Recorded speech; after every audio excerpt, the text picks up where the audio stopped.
खबर देखने से पहले इस चैनल को सब्सक्राइब करें। अप्रैल माह शुरू होते ही खुशियाँ शुरू हो जाती है, क्योंकि अप्रैल माह महीने में ही डॉक्टर भीमराव बाबा साहब अम्बेडकर का जन्मदिन। इनके जन्मदिन के अवसर पर पूरे महीने भर विभिन्न तरह के कार्यक्रम होते हैं। वैसे आपको बता दें कि पिछले 2 साल से कोरोना काल के चलते कार्यक्रम नहीं हुए, पर इस साल हर्ष उल्लास नजर आया। डॉक्टर भीमराव बाबा साहब अम्बेडकर ने कई ग्रंथ पढ़े हैं, कई किताबें लिखी हैं, संविधान तो उन्होंने लिखा ही है, यह हम सब जानते हैं। उनके विचार आज कितने कारगर साबित है ये भी हम जानते हैं। इसी को मद्देनजर रखते हुए हाल ही में बांद्रा में कांग्रेस कमेटी व यूथ प्रेसिडेंट बबन भोले ने एक पुस्तक का विमोचन किया, जिसका शीर्षक प्रश्नोत्तरम समग्र डॉक्टर बाबा साहब अम्बेडकर। तो आइए आपको ले चलते हैं इस पुस्तक विमोचन में, जहाँ पे कई मान्यवर लोग उपस्थित थे। उनसे जानते हैं बाबा साहब के बारे में और भी ढेर सारी बातें।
आजच्या कार्यक्रमाबद्दल महत्त्वपूर्ण भाग म्हणजे हा महिना जो आहे तो बाबासाहेब आंबेडकरांच्या जयंतीचा आहे आणि आपल्या भारत देशामध्ये तर जयंती साजरी केली जातेच, परंतु त्याच्या व्यतिरिक्त 156 देशामध्ये भारताशिवाय बाबासाहेब आंबेडकरांची जयंती साजरी केली जाते। ह्या गोष्टीचा आम्हाला अभिमान आहे आणि आनंद देखील आहे। बाबासाहेबांनी ज्या वेळेस बोलले होते की आता सध्या टोळधाड आलेले आहे, ही टोळधाड म्हणजे शेतकऱ्याचं जीवन, त्याचं जे काय फसल उघडली असेल ती नष्ट करण्याची टोळधाड आहे हे। आणि बाबासाहेब बोलले होते की आपला देश सर्वसामान्य लोकांच्या हातात द्या, परंतु भांडवलशाही लोकांच्या हातात देऊ नका, जेणेकरून तुमच्या देशाला कीड लागेल आणि तुमचा देश सत्यानाश होईल, सरळ चालणार नाही। म्हणून आज या जयंतीच्या निमित्त मला योगायोगाने त्या मनातल्या भावना या पुस्तकाच्या रूपाने घरोघरी जाऊ देत, त्या कायमस्वरूपी वाचना आपल्या आजूबाजूला वाचायला देऊ देत, कसे दिवस काढले हे लोकांना कळू दे, यासाठी त्यांनी प्रयत्न केलेला आहे। मी लोकांना विनंती करेन की मनापासून तुम्ही कडवट व्हा आणि यामध्ये वाचन अभ्यास करून तुम्ही यातून पुढे निघून जा, तर तुमची प्रगती होईल। धन्यवाद। भारताचे निर्माते परमपूज्य बोधिसत्व डॉक्टर बाबासाहेब आंबेडकर यांची निमित्ताने आजचा जो या ठिकाणी कार्यक्रम घेतलेला आहे आणि त्या साधून प्रश्न डॉक्टर बाबासाहेब आंबेडकर हे बाबासाहेबांनी अनेक पुस्तकं लिहिली आहेत, त्यातले काही याच्यात प्रश्न आणि उत्तरं वगैरे आपल्याला दिलेले आहेत। समजून घेण्यासाठी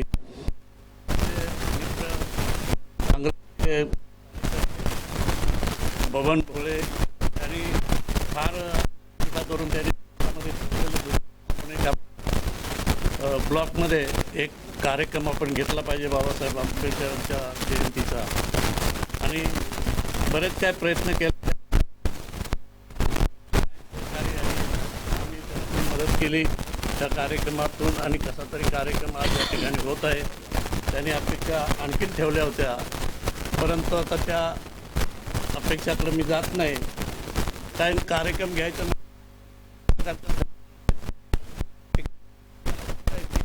हे आमचं भाडं वगैरे मोठे हे करून दाखवलं.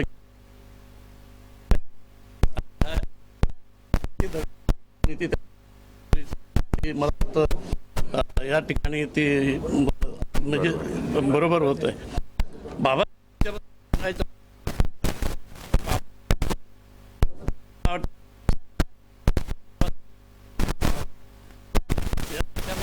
जगामध्ये कोणी झालेला नाही.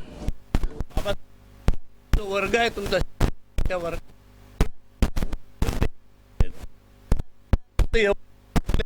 आज त्यांनी घेतलं शिक्षण भारतामध्ये नाहीच आहे. त्यांच्या डिग्री दमला आणि गरीब त्यांना त्यासाठी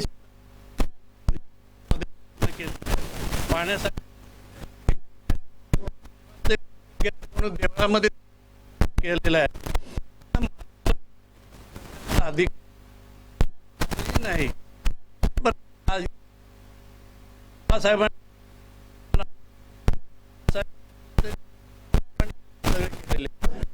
तंत्र मिळण्याच्या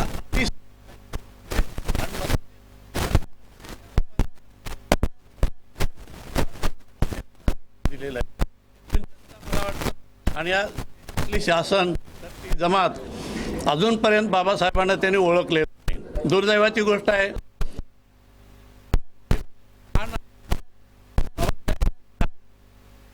काँग्रेसमध्ये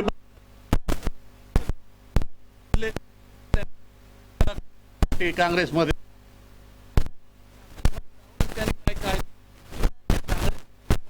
मान्य करावं लागेल.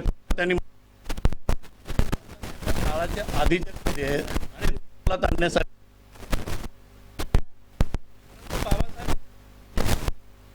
जातीवाद आज या देशामध्ये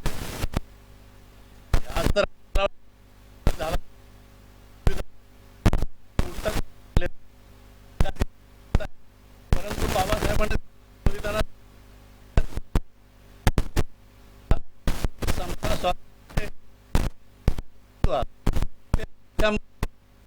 विषमता वाढत चाललेली आहे आणि एवढी तेवढ्या थराला जात आहे की माणसाला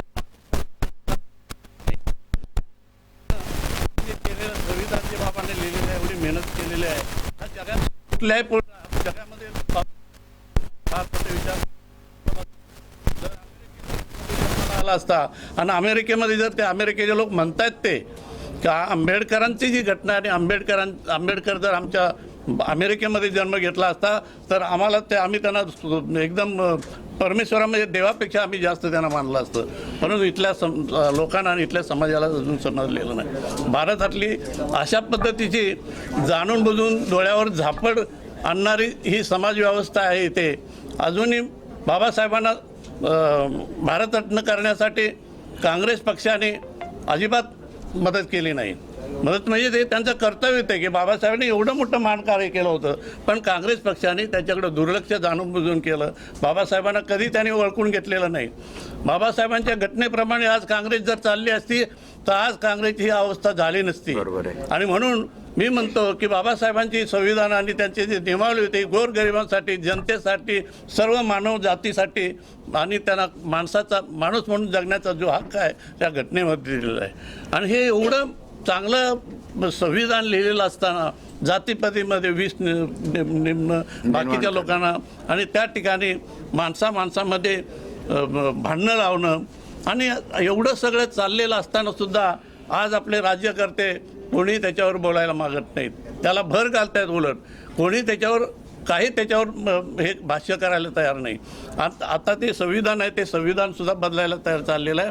त्या संविधानामध्ये प्रत्येक पानावर गणपतीचा फोटो, रामाचा फोटो, फलाण्याचा फोटो. हा देश आहे तो सर्व जाती धर्माचा देश आहे.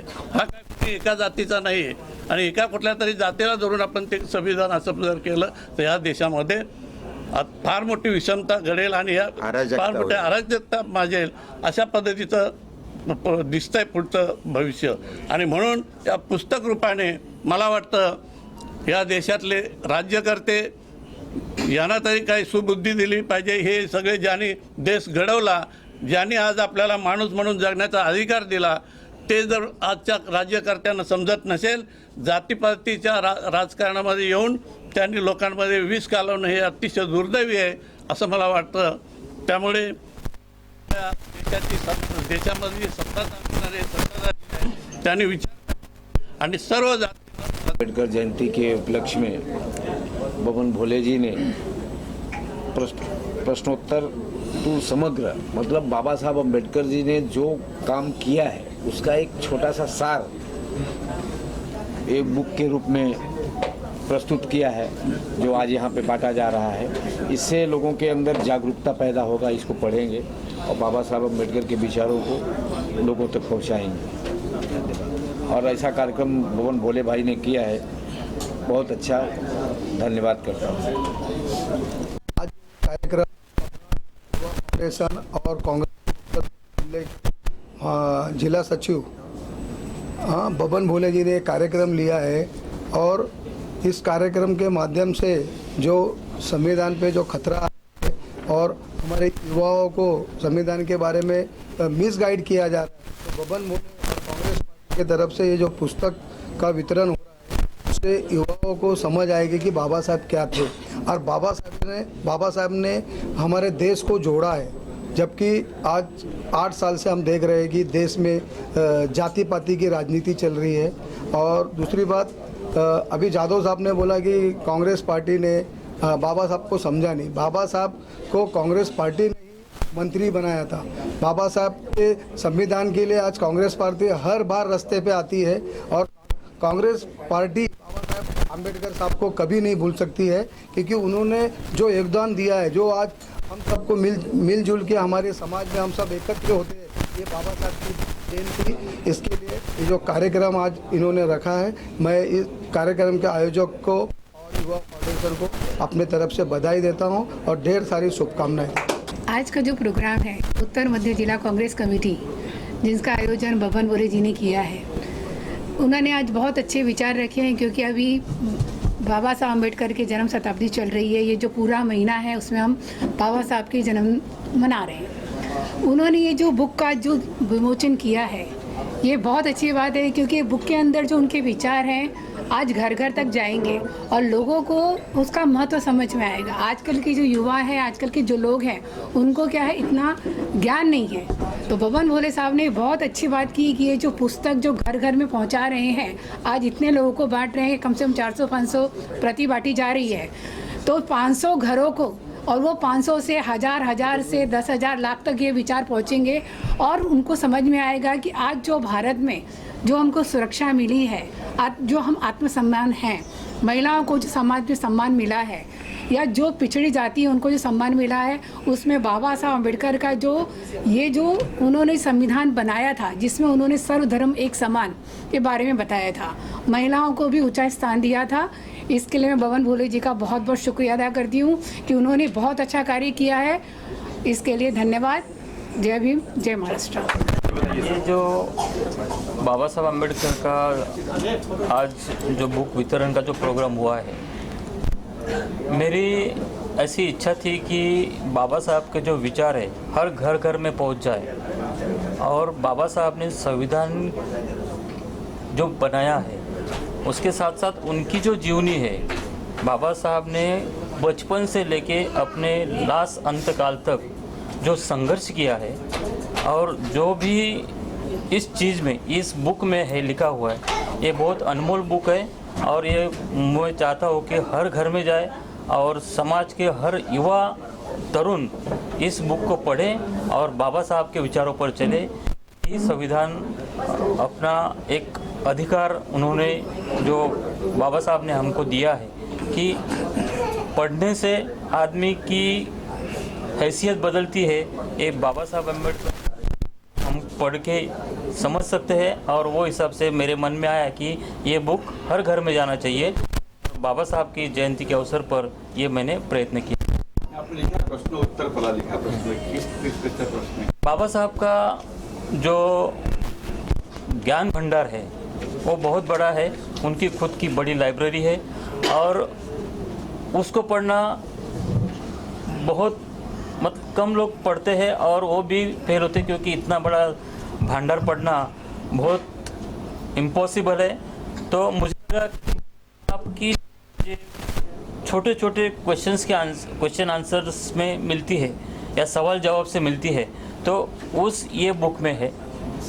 जैसे कि एक बहुत इम्पोर्टेंट क्वेश्चन है, आज हम लोगों ने जो रिजर्व बैंक की स्थापना, आप देखते हैं कि हमारी रिजर्व बैंक इतनी बड़ी हुई, आज $3 ट्रिलियन की रिजर्व बैंक हुई है। उसकी स्थापना बाबा साहब ने 1 अप्रैल 1935 को की थी। वो बहुत बड़ी बात है और बहुत बड़ी अहमियत है हमारे लिए और हमारे देश के लिए। अगर हमारा देश इस संविधान के माध्यम से बाबा साहब का जो विचार है अगर वो लेके चले तो बहुत बड़ा भारत का एक ऊंचा स्तर मिल सकता है और हमारे देश को एक अच्छा संपन्न गुण संबंध भारत मिल सकता है। भारत रत्न डॉक्टर बाबासाहेब आंबेडकर, साहित्य रत्न अण्णाभाऊ साठे या सर्वांच्या स्मृतीस मी प्रथम अभिवादन करतो। मंचावर उपस्थित सर्व मान्यवर, आमचे काँग्रेसचे नेते पप्पू ठाकूरजी, ह्या जिल्ह्याचे एससीचे अध्यक्ष फकीरराव खांडेजी व माझ्यासोबत आलेले जयवंत लोखंडेजी, आपण सर्वांनी जो बाबासाहेबांची गणताचा जो काळ आहे आता, कोण भोंग्याहून भांडताय, कोण हनुमान चालीसाहून भांडताय, या सर्व वादांना एकच उपाय आहे की बाबासाहेबांनी दिलेलं संविधान, तर संविधान जो वाचेल आणि संविधानाचा जो जागर करेल तर ह्या अशा नको त्या प्रश्नांमध्ये माणूस गुंतून राहणार नाही।